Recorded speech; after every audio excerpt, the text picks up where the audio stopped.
The phone call came at 3:47 a.m., shattering the silence of William's suburban home like glass hitting concrete. On the other end, a voice trembled with barely contained panic, his most trusted security chief reporting something that would unravel 20 years of unwavering loyalty and brotherhood. The sentry post at the East Gate, the one position that had never been abandoned in 2 decades of operations, stood empty. Louis, the man William had saved from the streets and molded into his most reliable guardian, had vanished without explanation, leaving behind only a cryptic note that would ignite a fury so intense it would shake the very foundations of their criminal empire. What William discovered in the following hours wouldn't just threaten their operation. It would force him to confront a betrayal so profound that his final warning would echo through the underworld for years to come. William Martinez had built his empire on 3 unshakable pillars: respect, loyalty, and absolute control. For 23 years, he had ruled the docks of Port Authority with an iron fist wrapped in a velvet glove, commanding a network that stretched from the grimy warehouses to the gleaming boardrooms of legitimate businesses. His operation moved everything from contraband cigarettes to high-end electronics, and at the heart of it all stood his security network, a carefully orchestrated system of guards, lookouts, and sentries who ensured that not even a whisper of their activities reached the wrong ears. The morning had started like any other. William sat in his oak-paneled office above Romano's restaurant, sipping his usual double espresso while reviewing the previous night's reports. The numbers were good, better than good. 3 shipments had moved through without incident, and the new partnership with the Colombian suppliers was proving more profitable than anticipated. At 52, William had reached a point where he could almost taste retirement. Maybe a quiet villa somewhere in the Mediterranean where the biggest decision would be choosing between red or white wine with dinner. But that dream shattered the moment Marcus Chen, his head of security, burst through the door without knocking. Marcus was a former Marine, a man who had served 2 tours in Afghanistan before finding his way into William's organization. In all their years together, William had never seen the composure crack in Marcus's weathered face. Today, however, the man looked like he'd seen a ghost. "We have a problem, boss," Marcus said, his voice tight with tension. "A big one." William set down his espresso cup with deliberate calm, the kind of controlled movement that had intimidated countless rivals over the years. "Define big, Marcus." "Are we talking police raid big or federal investigation big? Lewis is gone." The words hung in the air like smoke from a snuffed candle. William felt something cold settle in his stomach, a sensation he hadn't experienced since his early days when survival meant staying one step ahead of both the law and his competitors. Luis Ramirez wasn't just any guard. He was William's protege, the closest thing to a son he'd ever had, and more importantly, the guardian of their most sensitive operation. Gone how? William's voice remained steady, but Marcus caught the dangerous edge creeping in. His post at the East Gate was abandoned sometime between 2 a.m. and 3 a.m. Security cameras show him leaving, but they cut out for exactly 17 minutes. When they come back online, the post is empty. No signs of struggle, no emergency signals, nothing. William stood slowly, his tall frame casting a shadow across the desk. At 6'2", he still carried himself with the grace of someone who had fought his way up from the streets, every movement calculated and purposeful. His salt and pepper hair was perfectly styled, and his expensive suit showed no creases despite the early hour. To most people, he looked like a successful businessman. Those who knew better understood that appearances could be deadly deceptive. "Where's the tape?" Marcus produced a tablet, queuing up the security footage. William watched in silence as the timestamp showed 1:47 a.m. Louis was at his post, alert and professional as always, checking his phone briefly before returning his attention to the warehouse complex beyond the fence. The young man looked normal, no signs of distress or unusual behavior. Then, at 2:13 a.m., Louis looked directly at the camera. For just a moment his expression changed. It wasn't fear or panic, it was something worse. It was resignation, the look of a man who had made a decision he couldn't take back. He walked off camera, and 17 minutes of static followed. "Technical malfunction?" William asked, though he already knew the answer. "Negative. Someone with serious electronic warfare skills hit our system. This wasn't random interference, it was surgical." They knew exactly which cameras to target and for how long. William studied Marcus's face, reading the implications that weren't being spoken aloud. In their world, information was currency, and Louis had access to enough classified details to buy his way out of any trouble, or to destroy them all. The Eastgate wasn't just any post, it was the primary access point for their most sensitive operations, including the monthly meetings with their government contacts and the storage facility where they kept the really profitable merchandise. "Have you checked his apartment?" "First thing we did." Place is clean, too clean. Looks like he packed light but took specific things. Photos, personal documents, his grandfather's watch. This wasn't a kidnapping, boss. He walked away on his own. The betrayal cut deeper than William had expected. He'd found Lewis 8 years ago. A 19-year-old kid working 3 jobs to support his younger sister after their parents died in a car accident. The boy had been trying to steal from one of William's shipments, not out of greed but out of desperation. His sister needed medication they couldn't afford. Instead of making an example of him, William had seen potential. Raw talent that could be shaped, loyalty that could be earned through respect rather than fear. Over the years, Louis had become more than an employee. He'd attended family dinners at William's house, had been trusted with increasingly sensitive responsibilities, and had proven himself time and again.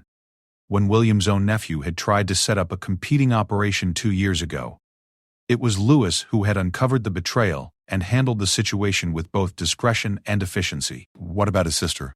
William asked. Maria. Still at nursing school, still living in the same apartment. She seemed genuinely surprised when we asked about Lewis. Either she's a fantastic actress or she really doesn't know where he is. William walked to the window overlooking the docks. The morning sun was burning off the fog, revealing the maze of cranes, containers, and ships that represented his kingdom. Somewhere out there, Louis was either running scared or preparing to make a move that would threaten everything William had built.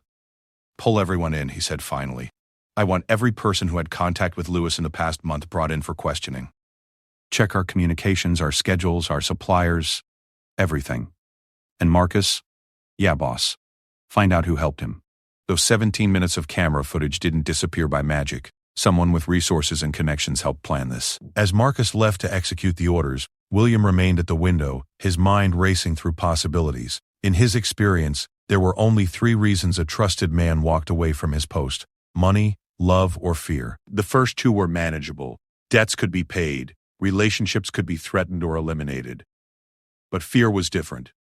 Fear meant someone had gotten to Louis, had convinced him that staying loyal to William was more dangerous than betraying him.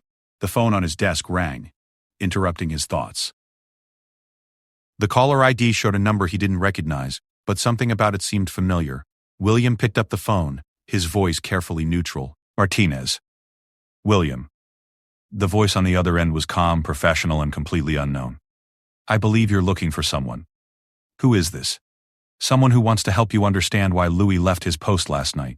Someone who thinks it's time you knew the truth about what's been happening in your organization. William felt his jaw tighten. If you know something about Louis, you'd better start talking. Not over the phone. Too many ears listening these days. But I will say this. Louis didn't betray you by choice. Someone made him an offer he couldn't refuse. But it wasn't money they offered him. It was truth. The line went dead, leaving William staring at the phone with more questions than answers. In the distance, a ship's horn echoed across the water, a mournful sound that seemed to carry a warning of storms to come. The next 3 hours passed in a blur of activity. Marcus returned with updates that only deepened the mystery. Lewis's financial records showed no unusual deposits or withdrawals. His phone records revealed nothing suspicious. The last call had been to his sister 2 days ago, a brief conversation about her upcoming exams. His computer had been wiped clean, but their tech specialist found traces of encrypted communications that had been carefully scrubbed. Professional job, the specialist reported. Whoever taught him to cover his tracks knew what they were doing. Military-grade encryption, multiple layers of security. This isn't something you learn on YouTube. By noon, William had assembled his inner circle in the private dining room of Romano's. Besides Marcus, there was Angela Santos, his financial advisor and money laundering expert. Tommy, the Hammer Torino, his enforcer and old friend from the neighborhood. And Dr. Sarah Kim, a former CIA analyst who had joined their organization after a disagreement with her former employers over ethical boundaries. The group represented the brain trust of William's empire, each bringing specialized skills that had kept them ahead of law enforcement and rival organizations for years. But as they sat around the mahogany table sharing information and theories, one fact became increasingly clear. Lewis's disappearance was part of something bigger. The timing bothers me, Angela said, reviewing financial reports on her tablet. We're 3 days away from the quarterly meeting with our government contacts. Louis knew the schedule, knew the security protocols, knew everything about how that meeting works. Tommy cracked his knuckles, a habit he'd maintained since their teenage years in Brooklyn. Maybe someone's making a play for our government connections. Those contracts are worth what, $30 million a year? More than that, Doctor. Kim interjected. But it's not just about money. Those relationships give us protection, early warning about investigations, and access to information that keeps us ahead of our competitors. If someone wanted to damage our operation, targeting those connections would be the smart move. William listened to the discussion while studying Lewis's personnel file. The young man's rise through the organization had been meteoric, from petty thief to trusted lieutenant in just 8 years. Every performance review was exemplary, every mission completed successfully. There had been no warning signs, no indications of dissatisfaction or disloyalty. "What if we're looking at this wrong?" he said finally. "What if Lewis isn't the traitor, but the target?" The room fell silent as the implications sank in. If Louis had been turned not through greed but through coercion or manipulation, it changed everything about how they needed to respond. You think someone got leverage on him? Marcus asked. I think someone convinced him that betraying us was the only way to protect something he cared about more than his loyalty to me. Dr. Kim leaned forward, her analytical mind already working through the possibilities. If that's true, then his disappearance might not be a betrayal. It might be a warning. He might be trying to protect us from whatever's coming. The thought had occurred to William as well, and it scared him more than outright treachery would have. If Louis had stumbled onto something big enough to make him abandon his post, something that threatened not just their operation but people he cared about, then they were all in more danger than they realized. As if summoned by his thoughts, William's secure phone rang, the same unknown number from earlier. This time, he motioned for Dr. Kim to start recording as he answered. "I told you I'd call back," the voice said without preamble. "Are you ready to listen?" "I'm listening." Good. "Because what I'm about to tell you is going to change everything you think you know about loyalty, betrayal, and who your real enemies are." The voice on the phone belonged to someone who clearly understood the weight of secrets. Each word was measured, deliberate, carrying the kind of authority that came from years of operating in shadows where mistakes cost lives rather than money. William had encountered enough federal agents, intelligence operatives, and high-level informants to recognize the cadence of someone accustomed to dealing in classified information. "Before we continue," the caller said, "you need to understand that what Louis discovered wasn't something he went looking for. It found him, the way these things usually do, through a series of seemingly unconnected events that suddenly form a pattern too dangerous to ignore." William glanced around the table at his assembled team. "Doctor?" Kim was taking notes while monitoring the recording equipment, her expression focused and alert. Marcus sat rigid in his chair, every instinct telling him this conversation was about to reveal threats they hadn't anticipated. Angela had closed her financial reports, understanding that whatever they were about to learn would likely make profit margins seem trivial by comparison. 79CO. The voice continued. Louis was conducting his usual security sweep of the East Warehouse complex when he noticed something unusual. A series of late-night deliveries that weren't on any manifest, handled by personnel he didn't recognize, using vehicles that disappeared from our tracking systems within hours of arrival. William felt his blood pressure spike. The East Warehouse was supposed to be completely transparent to his security team. Nothing moved through that facility without multiple layers of oversight and documentation. If Lewis had discovered unauthorized activity there, it meant someone within his organization was operating outside the established chain of command. Lewis did what any good security professional would do, the caller went on. He investigated quietly, documenting what he found, without raising alarms. What he discovered was a parallel operation running through your infrastructure, using your resources and your protection, but serving interests that have nothing to do with your business objectives. Who? William's voice carried the kind of menace that had made grown men reconsider their life choices. That's where things get complicated. The operation appears to be connected to your government contacts, but not in the way you might expect. Someone in the federal bureaucracy has been using your relationship as cover for activities that go far beyond the scope of your legitimate agreements. The implications hit William like a physical blow. His government contacts were the cornerstone of his operation's longevity, relationships carefully cultivated over years, maintained through mutual benefit and absolute discretion. If those contacts were compromised or, worse, if they were using his organization as unwitting cover for unauthorized operations, it threatened everything he'd built. Dr. Kim looked up from her notes, her expression grim. Industrial espionage? Foreign intelligence? What kind of activities are we talking about? The caller paused, and William could hear the sound of papers rustling, as if someone was reviewing documents. According to the evidence Louis gathered, someone has been using your warehouse facilities to store and transfer sensitive materials, not drugs or weapons, but information. Physical documents, hard drives, communication equipment. The kind of things that intelligence agencies move when they don't want electronic records of the transaction. William's mind raced through the possibilities. Information trafficking was a different game entirely from their usual operations. It involved different players, different risks, and different consequences for being caught. More importantly, it suggested that his organization had been compromised at a level he'd never suspected. How long has this been going on? Marcus asked, leaning forward with the focused intensity he'd learned in military intelligence. Based on the pattern of deliveries Louis documented, at least 6 months, possibly longer. The operation was carefully designed to blend in with your normal activities, using similar vehicles, similar timing, even similar personnel protocols. Someone with intimate knowledge of your security procedures planned this infiltration. Tommy cracked his knuckles again, a sound that seemed unnaturally loud in the tense silence. Inside job. Has to be, Angela agreed. No one outside our inner circle has the access needed to coordinate something this sophisticated. William felt the familiar weight of leadership settling on his shoulders, the burden of making decisions that would affect not just his own survival, but the lives of everyone who depended on his organization. In his 23 years at the top, he'd faced challenges from law enforcement, rival organizations, and internal conflicts. But this felt different. This felt like the kind of threat that could unravel everything, not through dramatic confrontation, but through systematic betrayal from within. What did Louis do with this information? He asked. Initially, he followed protocol. He prepared a detailed report documenting everything he'd observed, complete with photographs, vehicle identification numbers, and timeline analysis. He was planning to present it to you through normal channels. But then he discovered something that changed everything. The night before he was scheduled to brief you, he intercepted a communication that revealed the true scope of what was happening. The information trafficking wasn't just using your facilities. It was specifically designed to implicate your organization in activities that would justify a massive federal investigation. The pieces began falling into place with sickening clarity. William had survived as long as he had by understanding that in the criminal underworld, the most dangerous enemies were often those who appeared to be allies. If someone within the federal bureaucracy was using his organization as cover for unauthorized intelligence operations, while simultaneously positioning them to take the fall, it was a level of sophisticated betrayal that went far beyond ordinary law enforcement tactics. Someone's been building a case. Dr. Kim said, her analytical mind reaching the same conclusions. Using our own infrastructure to create evidence of crimes we didn't commit. Worse than that, the caller confirmed.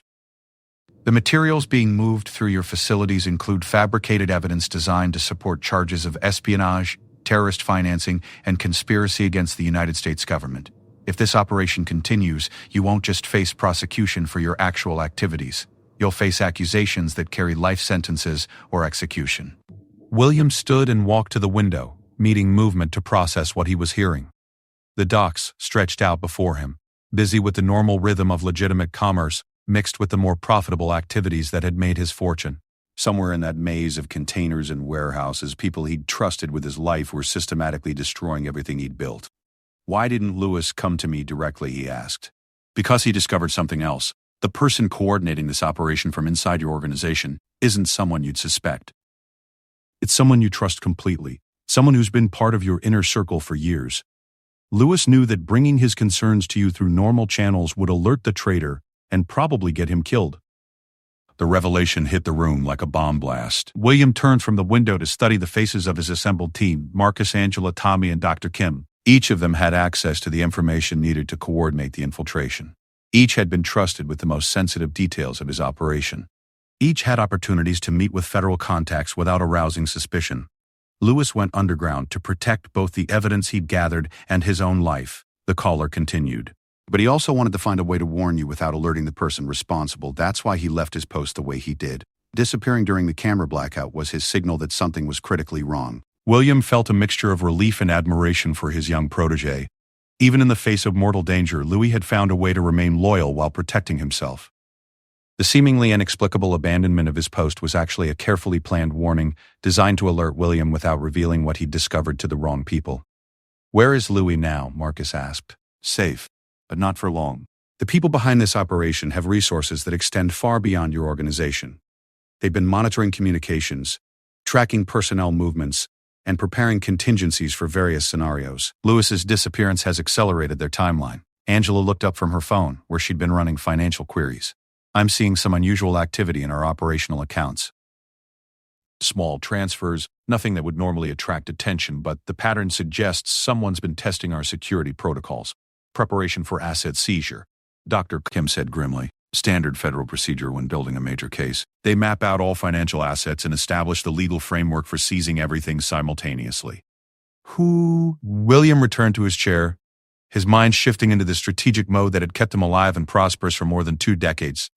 The situation was more dangerous than anything he'd faced. But it wasn't hopeless. The key was identifying the traitor within his organization and neutralizing the threat before the federal operation could be activated. I need to meet with Louis, he said. Not possible, the caller replied immediately. Too dangerous for both of you. But I can arrange for you to receive the evidence he gathered. Everything he documented about the infiltration, including the communication that revealed the scope of the operation against you. When and where? Tonight. Pier 47, the old maintenance shed. Come alone and make sure you're not followed. If the traitor suspects Louis is still alive and communicating with you, it will trigger the final phase of their operation. William looked around the table at his team, understanding that one of them was playing a game far more complex and deadly than he'd imagined. For the first time in years, he felt genuinely uncertain about who could be trusted. One more thing, the caller said before ending the conversation. The federal agents involved in this operation aren't operating under official authorization.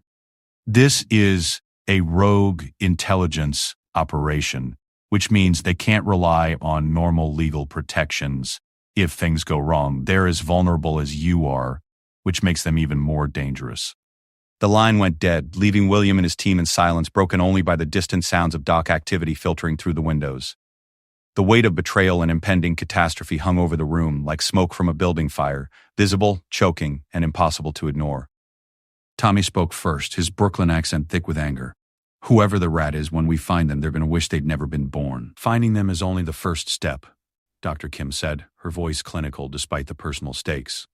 We need to understand the full scope of the operation, identify all the players, and develop a strategy for neutralizing the threat without triggering a premature federal response. Angela was still working on her tablet, cross-referencing financial data with personnel records. I can track the money trail, see if there are any payments or transfers that correlate with the timeline of suspicious activity. Marcus stood and moved toward the door. I'll coordinate security for tonight's meeting and start discreet background checks on everyone with access to the East Warehouse complex. As his team dispersed to their assigned tasks, William remained alone in the dining room, staring at the empty chairs around the mahogany table. For 8 years, he'd treated Louis like a son, teaching him the intricacies of their business, sharing the philosophy that had guided his rise from street-level operator to criminal executive. The young man had absorbed those lessons and apparently learned them well enough to recognize when someone was using those same principles against his mentor. The irony wasn't lost on William. He'd built his organization on the premise that loyalty could be earned through respect, opportunity, and mutual benefit. Someone within his inner circle had apparently learned to simulate those qualities while serving entirely different masters. The betrayal was sophisticated enough to suggest long-term planning, which meant he'd been living with a viper in his nest for months, or possibly years. As he prepared to leave for the evening meeting, William reflected on the fundamental challenge of leadership in his world. Trust was essential for effectiveness, but trust also created vulnerability. The person who had betrayed him had access to that vulnerability because he'd given it to them, believing their loyalty was genuine. Tonight, he would receive the evidence that Louis had risked everything to gather. Tomorrow, he would begin the process of identifying and eliminating the traitor within his organization. But even if he succeeded in neutralizing the immediate threat, William knew that something fundamental had changed. The absolute confidence that had defined his leadership for 2 decades was gone, replaced by the constant awareness that betrayal could come from anyone at any time, for reasons he might never fully understand. The guard's final warning was more than just an alert about immediate danger. It was a reminder that in their world, survival depended not just on external vigilance, but on the far more difficult task of seeing through the masks worn by those closest to power. Pier 47 had been abandoned for 3 years, a casualty of budget cuts and shifting shipping routes that had left the old maintenance facility to rust in the salt air. As William approached the weathered building at 11:30 p.m., his footsteps echoed hollowly on the wooden planks, each sound seeming unnaturally loud in the fog-shrouded night. The pier stretched out into the dark water like a skeletal finger, illuminated only by the occasional flicker of a functioning streetlight. William had come alone as instructed, but he'd taken precautions. Marcus was positioned 3 blocks away with a clear radio channel, and Tommy was running counter-surveillance from a rented fishing boat anchored just outside the harbor. Angela was monitoring police scanners and federal communication channels from their communications center, ready to provide early warning if the meeting was a trap. Even with these safeguards, William felt exposed in a way he hadn't experienced since his early days in the business. The maintenance shed squatted at the end of the pier like a monument to industrial decay. Its corrugated metal walls were streaked with rust, and several windows had been broken by storms or vandals. William tested the door handle, finding it unlocked, and stepped inside to discover that someone had been preparing for this meeting far in advance. Battery-powered lanterns provided dim illumination throughout the space, revealing that the interior had been cleared of the usual debris found in abandoned buildings. A folding table sat in the center of the room, and on it was arranged what appeared to be a comprehensive intelligence briefing: photographs, documents, electronic storage devices, and detailed charts that mapped out connections between people, places, and timelines. "Lewis is thorough," came a voice from the shadows near the back of the building. A figure emerged into the lantern light, a woman in her 40s with short graying hair and the kind of alert, analytical expression that William associated with federal agents or military intelligence officers. She wore dark clothing suitable for covert operations and moved with the confident efficiency of someone accustomed to dangerous situations. "And you are?" "Agent Jennifer Walsh, formerly of the Drug Enforcement Administration, currently working as an independent contractor for certain parties interested in exposing corruption within federal law enforcement agencies." She gestured toward the table. "Lewis came to me 3 days ago with information that corroborated investigations I've been conducting for the past 18 months.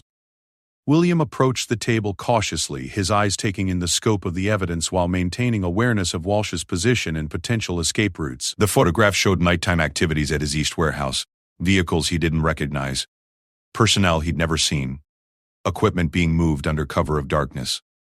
The timestamps covered a period of 8 months, far longer than the caller had initially indicated.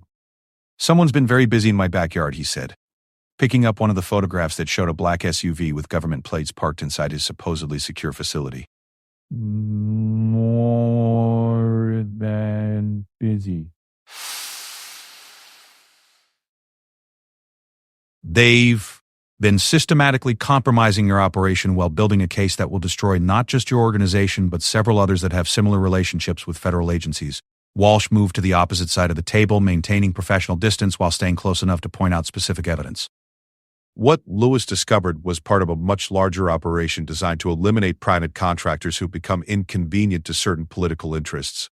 Williams studied a chart that mapped out relationships between his organization, his government contacts, and a web of other entities he didn't recognize.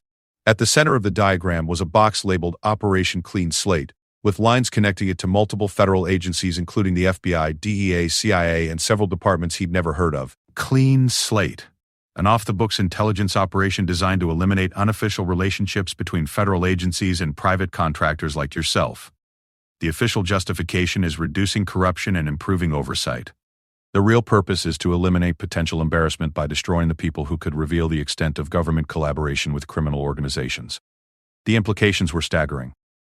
William had always understood that his relationships with federal contacts existed in a gray area, where mutual benefit trumped legal technicalities. He provided intelligence, access, and services that official agencies couldn't obtain through normal channels, and in return he received protection, early warnings about investigations, and cooperation that allowed his organization to operate with minimal interference. If Operation Clean Slate was designed to eliminate those relationships by destroying the private contractors involved, it represented a fundamental shift in how the government dealt with the criminal underworld. Instead of managing the relationships, they were preparing to erase them entirely. "How many organizations are targeted?" he asked. 17 that we know of, covering everything from drug trafficking to money laundering to arms dealing. The pattern is always the same: infiltrate the organization, document their activities, create fabricated evidence of terrorism or espionage connections, then launch massive coordinated raids designed to eliminate the leadership and seize all assets. Walsh handed him a thick folder containing financial records. "Your organization is scheduled to be hit in 6 days, coordinated with similar operations against 4 other groups on the same timeline. The goal is to make it appear like a major victory against organized crime, while ensuring that none of the targets survive to reveal their government connections." William flipped through the financial documents, recognizing account numbers and transaction patterns from his own operations mixed with activities he'd never authorized. Someone had been using his financial infrastructure to conduct transactions that would support charges of terrorist financing and money laundering. on a scale far beyond his actual activities. Who's running this inside my organization? That's where things get complicated. Walsh produced another folder, this one containing personnel files and surveillance photographs. The infiltration of your operation was coordinated by someone who's been with you for several years, someone with access to your most sensitive information and the trust needed to operate without supervision. William opened the folder expecting to see evidence pointing to one of his inner circle. Instead, he found photographs and documents relating to someone he trusted completely but hadn't considered a threat. His accountant and financial advisor, Angela Santos. The evidence was comprehensive and damning. Bank records showing payments from federal sources that had been carefully concealed within legitimate business transactions, communications logs revealing regular contact with Operation Clean Slate coordinators. Most damaging of all, copies of detailed reports about Williams' operations, personnel, and security procedures that had been transmitted to federal handlers over a period of 2 years. Angela. The name came out as barely more than a whisper. Of all his inner circle, she was the one person he'd never suspected. Her background was clean, her work was exceptional, and her loyalty had seemed unquestionable. She'd joined his organization 5 years ago with impeccable credentials and had quickly become indispensable in managing the complex financial arrangements that kept his empire profitable and secure. She's good, Walsh acknowledged. Professional training, probably CIA or NSA background before she came to work for you. The kind of deep cover operative who can maintain a false identity for years without breaking character. William studied photographs that showed Angela meeting with federal agents in locations he recognized, restaurants where she'd claimed to be conducting legitimate business, hotels where she'd supposedly been attending financial conferences, office buildings where she'd told him she was meeting with potential clients. How long have you known? I've suspected for 8 months but couldn't prove it until Lewis provided confirmation. She's been the primary intelligence source for Operation Clean Slate, providing real-time information about your activities while helping to construct the fabricated evidence that will be used to justify the final operation against you. The betrayal was more complete than anything William had imagined. Angela didn't just have access to his financial records, she had helped create them. She knew the details of every major transaction, every government contact, every security protocol. She'd been present at strategy meetings, family dinners, and private conversations where he'd revealed information that could now be used to destroy him. "Where is Louis?" William asked, needing to know that his protege was safe. "Secure location, but not for much longer." Angela has been feeding Clean Slate information about your security procedures, personnel movements, and communication protocols. They know you're looking for Louis and they're preparing to eliminate him before he can provide more evidence. Walsh handed him a small electronic device, roughly the size of a smartphone but with a more robust construction. This contains copies of everything Lewis documented, plus additional intelligence I've gathered about Operation Clean Slate, financial records, communication intercepts, personnel files, operational timelines, everything you need to understand the full scope of what you're facing. William pocketed the device while continuing to study the evidence spread across the table. The sophistication of the operation was impressive and terrifying. Angela had been playing a role for 5 years, becoming not just a trusted employee but someone he'd relied on for critical decisions about the future of his organization. "What's the endgame?" he asked. "What's the endgame? What's the endgame? What's the endgame?" 6 days from now, simultaneous raids on 17 criminal organizations, coordinated by multiple federal agencies working under emergency national security authorizations. Your facilities will be hit by FBI, DEA, and ATF teams, with CIA and NSA providing intelligence support. The goal is to eliminate leadership, seize all assets, and ensure that no one survives to reveal the extent of government collaboration with private contractors. William understood that he was looking at the end of an era. For decades, relationships between government agencies and criminal organizations had operated in the shadows, providing mutual benefit while maintaining plausible deniability. Operation Clean Slate represented a decision by certain political interests to clean the slate by eliminating the people who could expose those relationships. "How do I know you're not part of this?" he asked. "How do I know this isn't just a more sophisticated trap?" Walsh smiled grimly. "Because if I were still working for the government, you'd already be dead. I'm here because Operation Clean Slate isn't just targeting criminal organizations. It's also designed to eliminate federal agents who have inconvenient knowledge about government corruption. My name is on a list of agents scheduled for termination during the operation."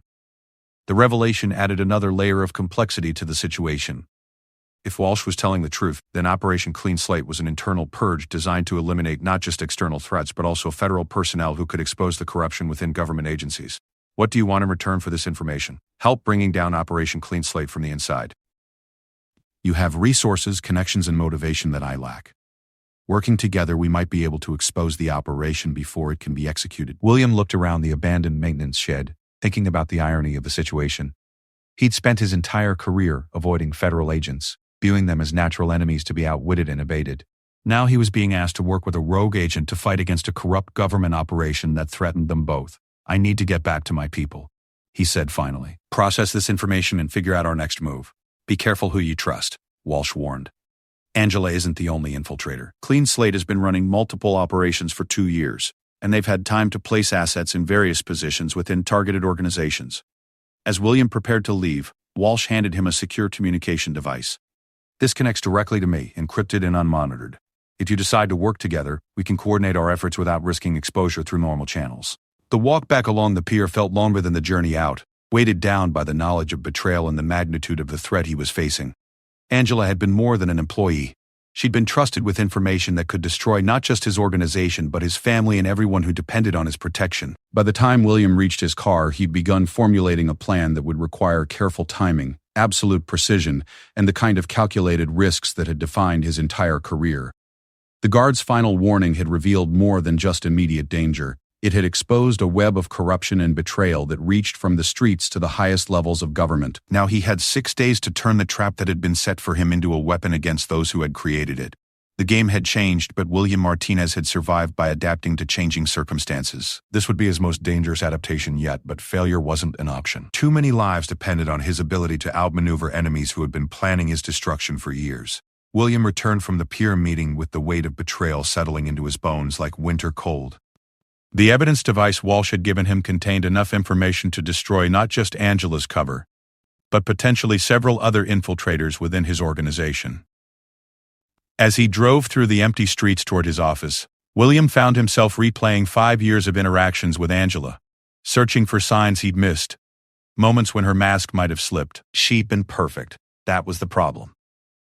In a world where everyone had flaws, weaknesses, and moments of poor judgment, Angela Santos had been consistently excellent. Her financial strategies had saved his organization millions of dollars. Her analysis had helped them avoid law enforcement operations. Her loyalty had seemed absolute, her competence unquestionable. Now William understood that perfection itself had been the warning sign. Real people made mistakes, had bad days, showed traces of the ambitions and fears that motivated their actions. Angela had shown none of these human weaknesses because she'd been playing a role designed by professionals who understood that the most effective lies were built on mostly truthful foundations. The Romano's restaurant was closed for the night, but William's office above remained operational. Marcus was waiting in the security center, monitoring feeds from cameras positioned throughout their territory. Tommy sat in the corner cleaning his handgun, with the methodical precision of someone who expected to use it soon. The absence of Dr. Kim and Angela was notable. William had sent them away earlier with instructions to research federal law enforcement procedures, but now he wondered if he could trust even those assignments. How did it go? Marcus asked, not looking up from his monitors. Worse than we thought. William placed the evidence device on the table and activated its display.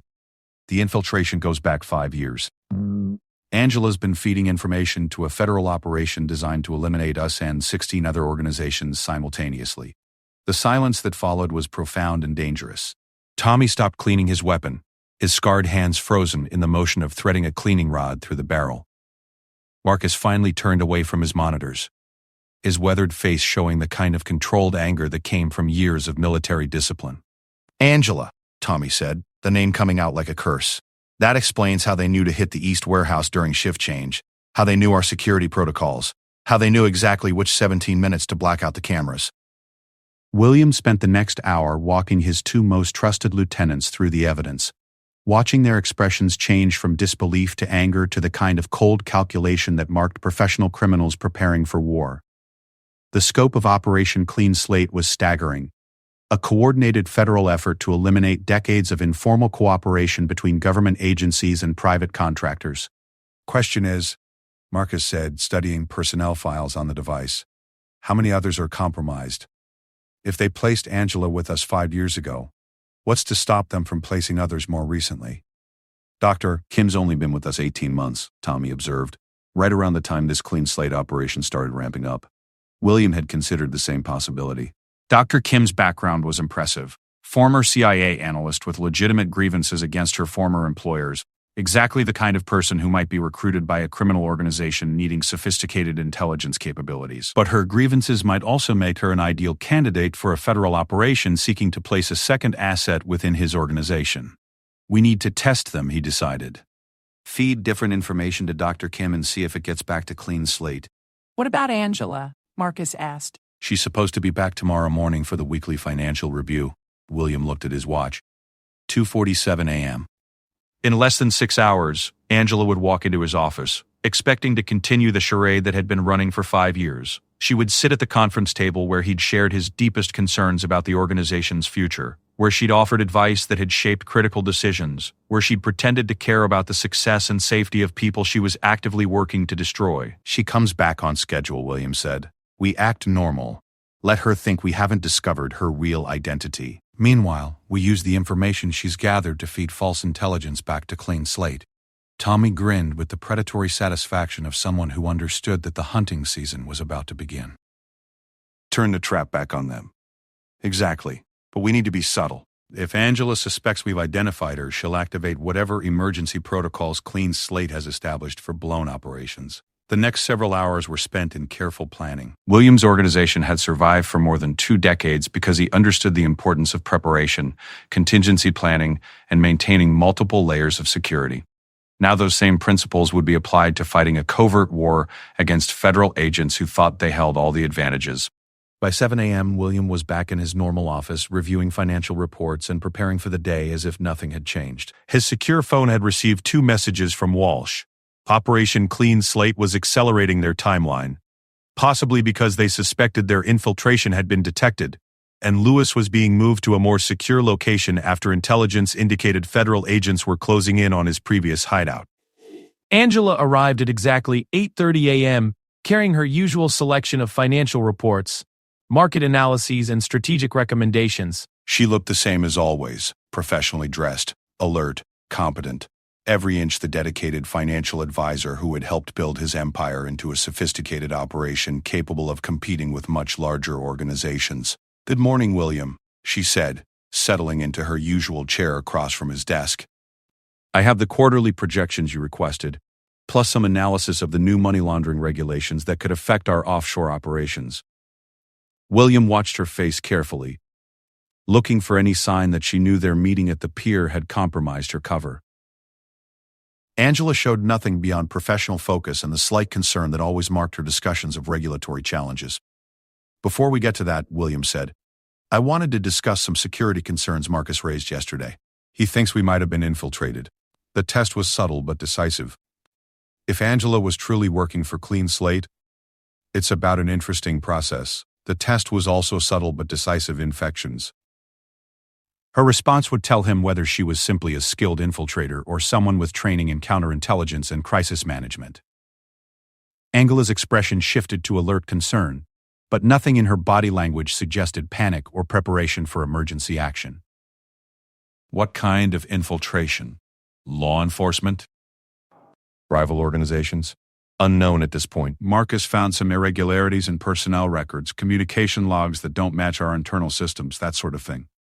"Probably nothing, but I wanted to get your thoughts on whether there are financial indicators we should be watching for." William was impressed by Angela's response. She asked intelligent questions about the investigation timeline, offered relevant suggestions about audit procedures, and showed exactly the kind of professional concern he would expect from a legitimate financial advisor. If he hadn't seen the evidence Walsh provided, he might have dismissed his suspicions as paranoid speculation.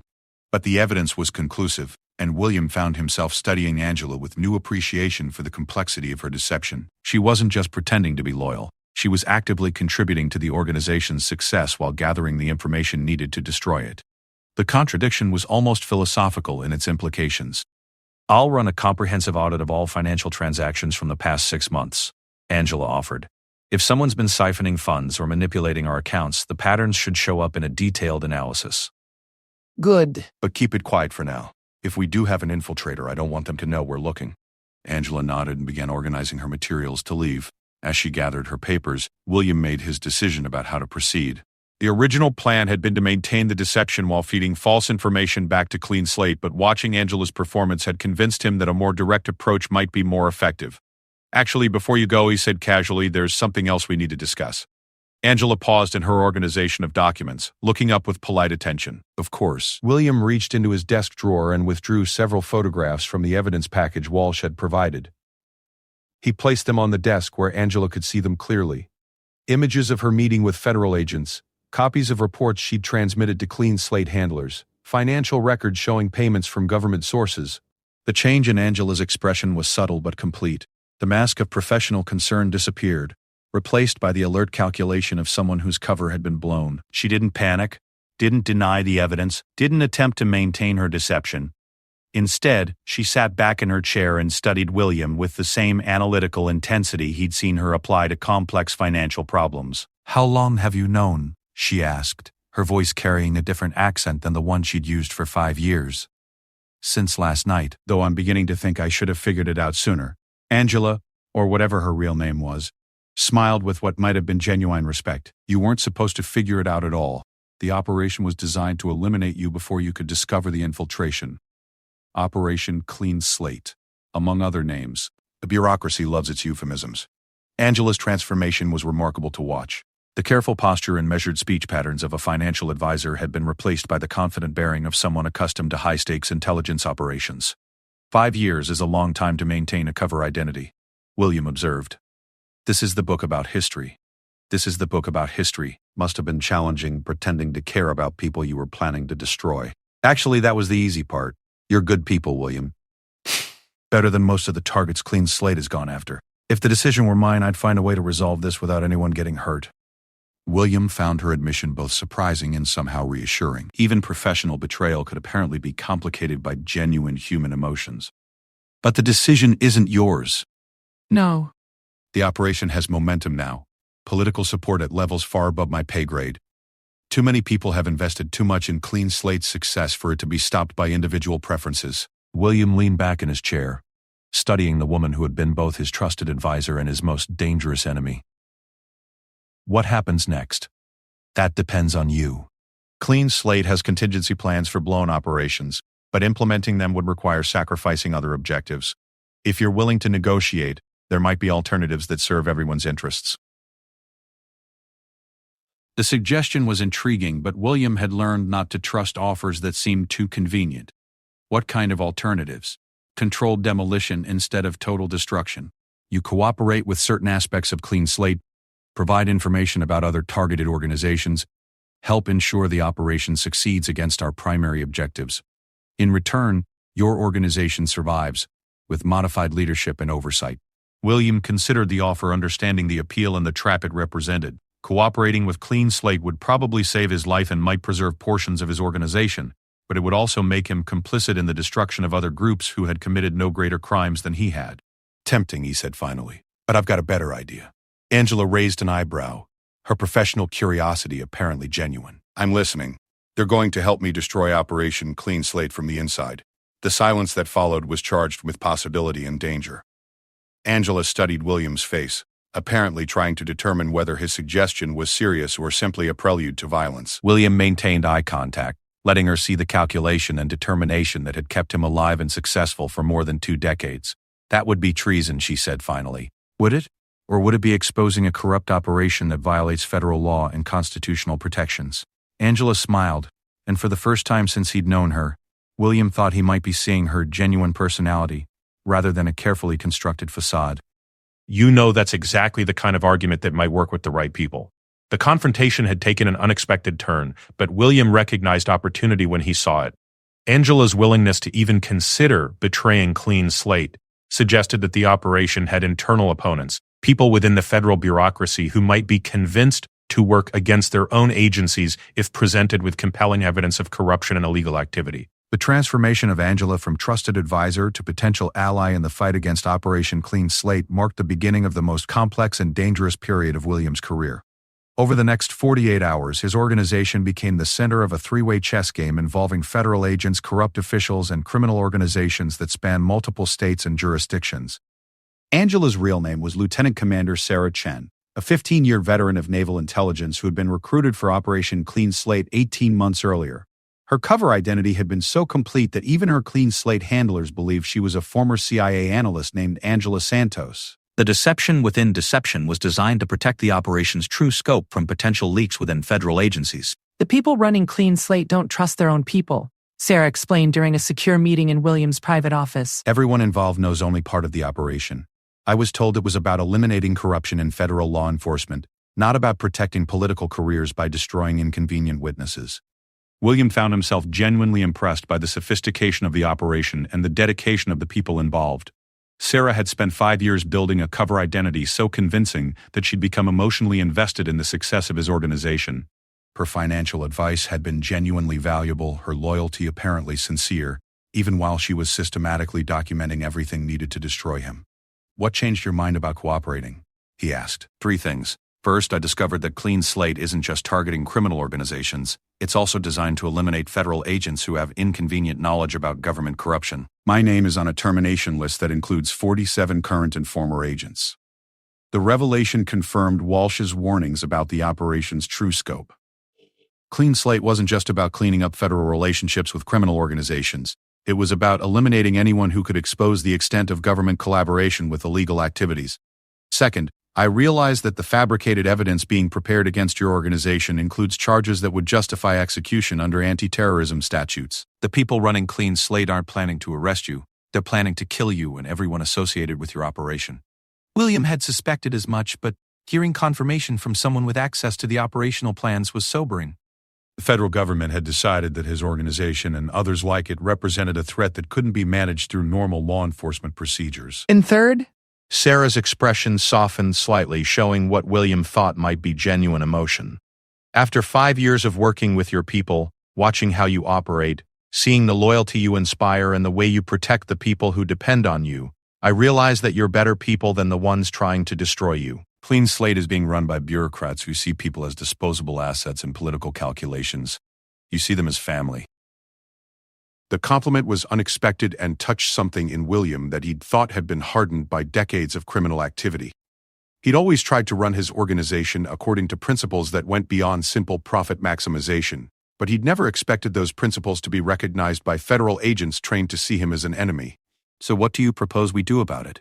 Sarah produced a tablet containing detailed operational plans for Clean Slate, including timelines, personnel assignments, and target priorities. We turn their own strategy against them.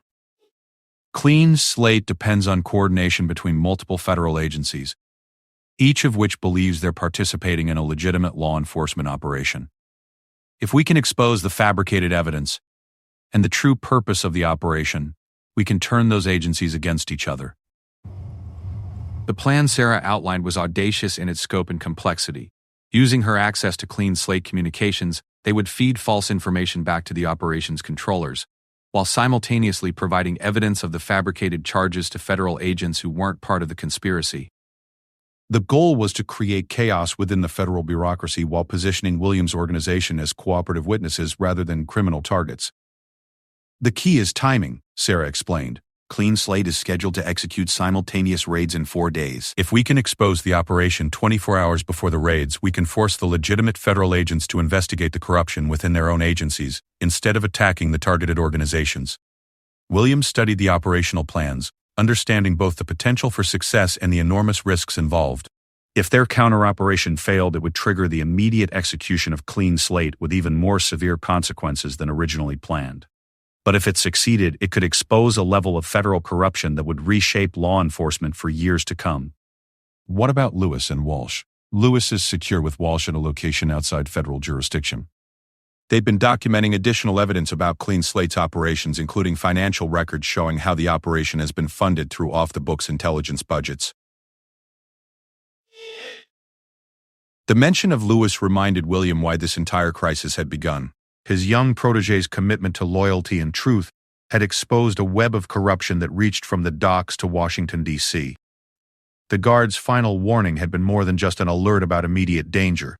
It had been an alarm about threats to the fundamental relationship between citizens and their government. Over the next 2 days, Williams' organization became a command center for the most sophisticated counterintelligence operation any criminal enterprise had ever attempted. Using Sarah's access to federal communications and Walsh's knowledge of clean slate procedures, they began systematically undermining the operation from within. The first phase involved feeding false information about security changes, personnel movements, and operational schedules back to clean slate controllers. The goal was to disrupt the timing and coordination that the simultaneous raids would require, while making it appear that the targeted organizations were simply following normal security protocols. The second phase was more dangerous, using Sarah's federal contacts to provide evidence of the fabricated charges to agents within the FBI, DEA, and other agencies who weren't part of the conspiracy. The evidence had to be presented carefully, in ways that would trigger official investigations without alerting clean slate controllers that their operation had been compromised. Tommy and Marcus coordinated security for the counter-operation while maintaining normal business activities to avoid arousing suspicion. Dr. Kim, who had proven to be legitimate despite Williams' earlier concerns, used her intelligence analysis skills to help identify clean slate personnel and operational patterns. Even the lowest-level members of Williams' organization contributed by maintaining normal routines while preparing for the possibility that their counter-operation might fail. The complexity of managing a criminal organization while simultaneously fighting a covert war against federal agents was exhausting and terrifying, but William found himself energized by the challenge. For the first time in years, he was fighting for something more than profit or territory. He was fighting for the survival of everyone who depended on his protection. On the morning of the third day, Sarah received communication from her clean slate handlers that changed everything. The operation had been accelerated. Raids were now scheduled for that evening, triggered by intelligence suggesting that several targeted organizations had detected the infiltration and were preparing countermeasures. "They know we know," Sarah said, reviewing the encrypted messages on her secure tablet. "Someone within Clean Slate detected our counter-operation and convinced the controllers to execute immediately rather than risk exposure." William felt the familiar calm that always settled over him in moments of genuine crisis. All the planning and preparation came down to the next few hours. Either their counter-operation would succeed in exposing Clean Slate's corruption, or his organization and 16 others would be destroyed by coordinated federal raids designed to eliminate rather than arrest. "Time to make the call," he said. Sarah activated a secure communication link that connected them to Agent Walsh Lewis and a network of federal agents who had been secretly investigating Clean Slate from within their own agencies. The conversation that followed was tense, professional, and focused on the immediate tactical requirements of exposing a corrupt operation before it could execute its final phase.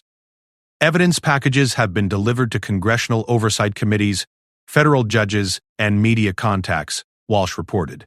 "If Clean Slate proceeds with the raids, they'll be operating under emergency authorizations that will be revoked within hours of the operation becoming public." Lewis's voice came through the connection, steady and determined despite the personal danger he'd faced.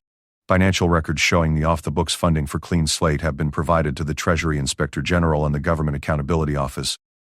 The paper trail leads directly to political appointees who authorized the operation without proper legislative oversight." William felt pride in his young protege's dedication and competence. The guard's final warning had evolved into a comprehensive exposure of federal corruption, led by someone who had risked everything to protect the people he cared about. The final phase of their counter-operation began at 3 p.m., when Sarah transmitted a message to her Clean Slate handlers reporting that Williams' organization was preparing to evacuate their primary facilities.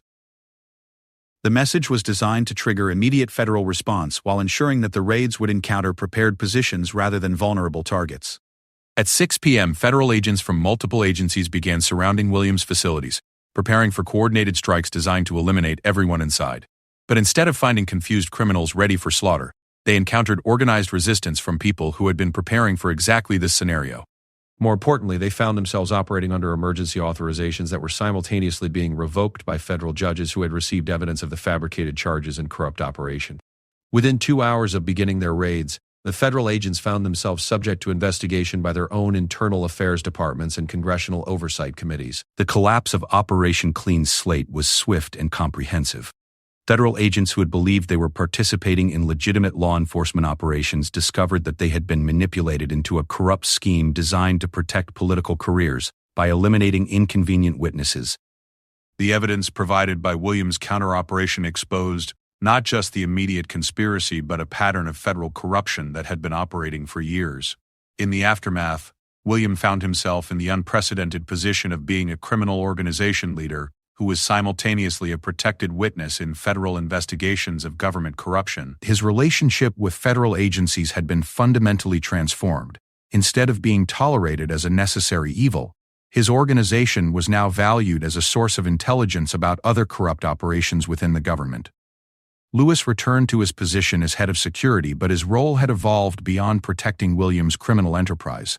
He was now part of an informal network of people monitoring federal agencies for signs of similar corrupt operations. The Guard's final warning had become a permanent vigilance against the abuse of government power. Sarah Chen left Naval Intelligence to become Williams' legitimate business advisor, helping him transition portions of his organization toward legal activities while maintaining the informal relationships with federal agencies that serve mutual interests. The transformation wasn't complete. Williams' organization remained involved in criminal activities, but it operated now with a level of government cooperation that was officially recognized rather than secretly tolerated. The final warning had revealed that the greatest threats to his organization came not from rival criminals or legitimate law enforcement, but from corrupt officials who had decided that constitutional protections and legal procedures were inconvenient obstacles to political objectives. The battle against Operation Clean Slate had been won, but William understood that similar threats would emerge as long as government power remained unchecked by public oversight. Standing in his office above Romano's restaurant, looking out over the docks that represented his kingdom, William reflected on the lessons of the past week. Loyalty was still the foundation of his organization, but it had to be balanced with vigilance against those who would exploit that loyalty for their own purposes. Trust remained essential, but it had to be earned continuously rather than assumed permanently. The Guard's final warning had saved more than just his organization. It had exposed a threat to the fundamental relationship between citizens and their government. In a world where corruption could reach the highest levels of federal agencies, the loyalty of people like Louis and the courage of people like Sarah Chen represented the last defense against the abuse of power. The empire William had built would continue, but it would operate now with the understanding that survival depended not just on avoiding law enforcement, but on actively defending against the corruption that could turn law enforcement into a weapon against constitutional rights. The final warning had become a permanent reminder that vigilance was the price of freedom, even for those who lived outside the law. Guard's final warning. William erupts after discovering why Louis's sentry was pulled.